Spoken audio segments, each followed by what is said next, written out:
Okay, today I'm going to be talking about the Revolutionary War. The Revolutionary War is also called the War for Independence.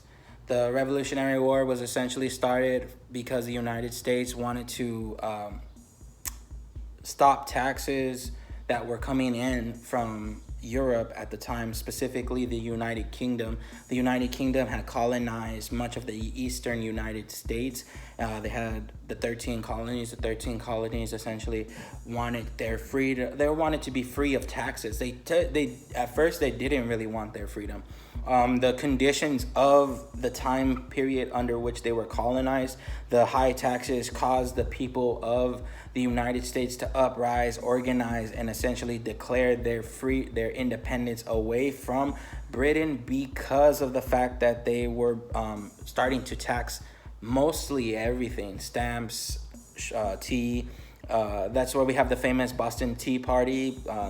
There's no taxes on tea. That's why they decided to throw the tea that was coming in from the ports into the harbor, and it was a act of defiance.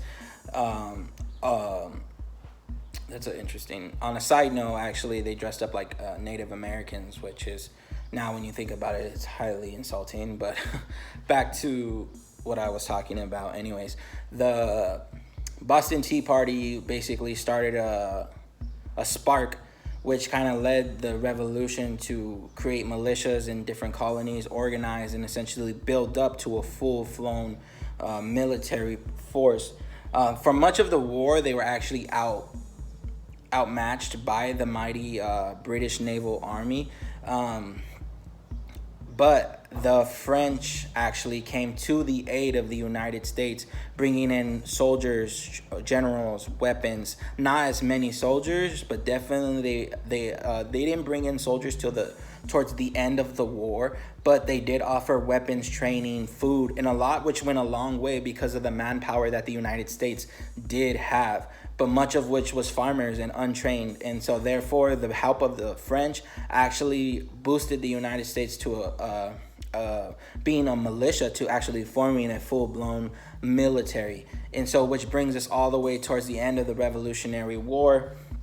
And towards the end we get to the Battle of Valley Forge, where essentially George Washington decided to retreat, call it early, went to camp, and decided to do a sneak attack on the Hessians, which were German contractors that were hired by the British government to be like a special ops force for the the UK. But George Washington decided to cross the river with his army, and what they ended up doing was they killed most of the Hessians in their sleep. And so this ended up being a major victory at Valley Forge after the fact. Therefore, because the most of the generals were in command of that force at that time were the Hessians, which gave them a major commanding upper hand as far as strategy goes, which ultimately turned the tides for the Revolutionary War. And Britain was just exhausting resources, sending the naval ships across the ocean. At the time, we're still sailing with sails, and this rate at which you can actually be efficient fighting a war over the seas at this time was just lack thereof. So therefore, the United States ended up winning somewhat by default, and we had the home field advantage, for lack of a better word. Essentially, the war did end, but only to kind of spark back up about, give or take, 60 years later.